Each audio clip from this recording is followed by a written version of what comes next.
In the heart of the ancient city of Balkh, in what is now modern-day Afghanistan, a child was born on September 30th, 1207, who would grow up to become one of the most celebrated spiritual figures in history. His name was Jalaluddin Muhammad Balkh, but the world would come to know him simply as Rumi.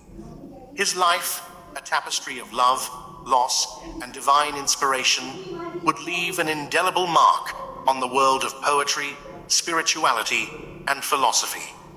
Rumi was born into a family of scholars and theologians. His father, Uddin was a renowned Islamic jurist and mystic, and his mother, Mumina, was a woman of deep faith. From a young age, Rumi was immersed in the study of the Quran, Islamic jurisprudence, and the mystical traditions of Sufism.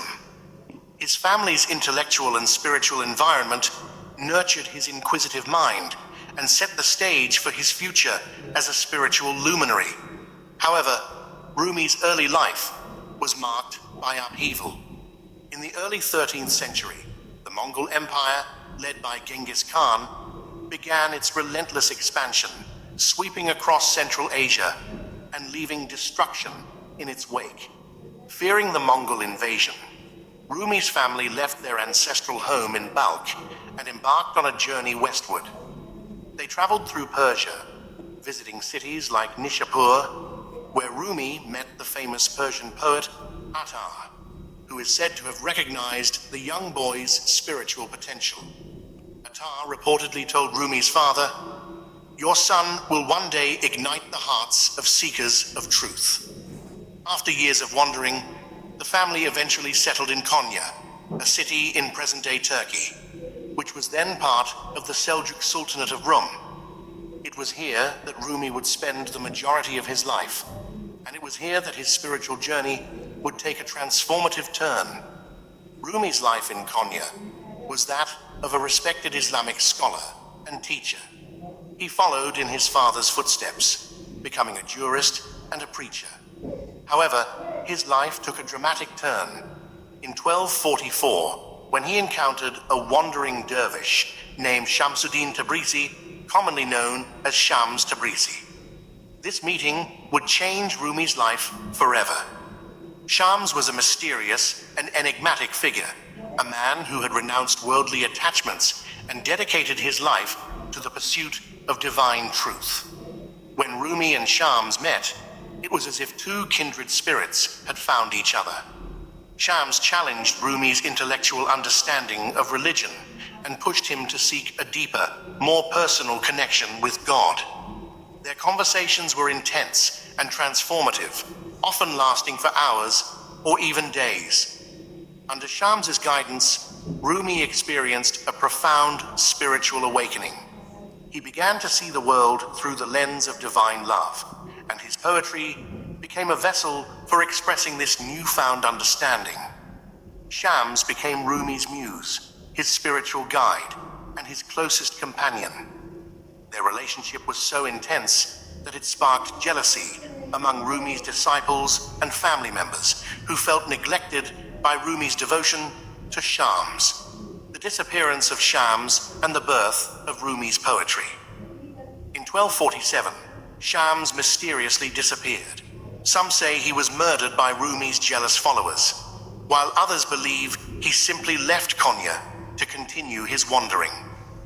Whatever the truth, Shams's absence left Rumi heartbroken. Yet it was in this state of longing and grief that Rumi's poetic genius truly blossomed. Rumi poured his emotions into his poetry, creating some of the most exquisite verses in the Persian language. His collection of poems, known as the Divan-i Shamsi Tabrizi, the works of Shams Tabrizi, is a testament to his love and devotion for his spiritual mentor. Through his poetry, Rumi explored themes of divine love, the unity of all existence, and the soul's journey toward God. Rumi's magnum opus, the Masnavi, Spiritual Couplets, is a 6-volume epic poem that is often referred to as the Quran in Persian.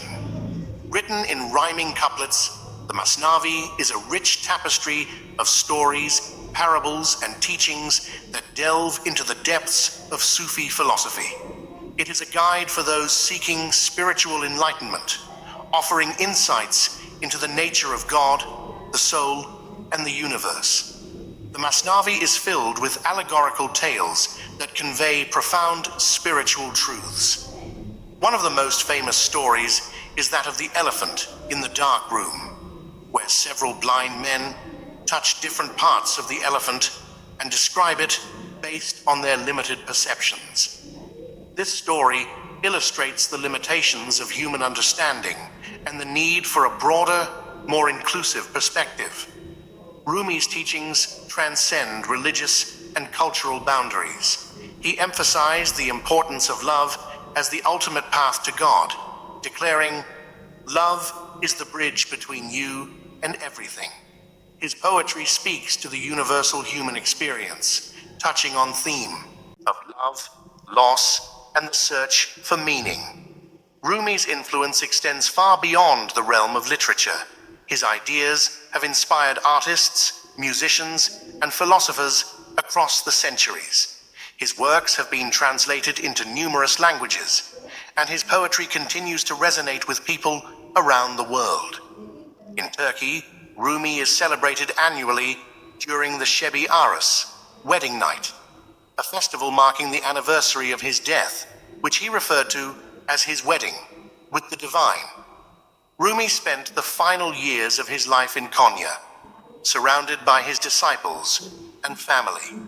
He continued to teach and write until his death on December 17th, 1273. His passing was mourned by people of all faiths, and his tomb in Konya became a place of pilgrimage for seekers of spiritual truth. Today, Rumi's legacy lives on.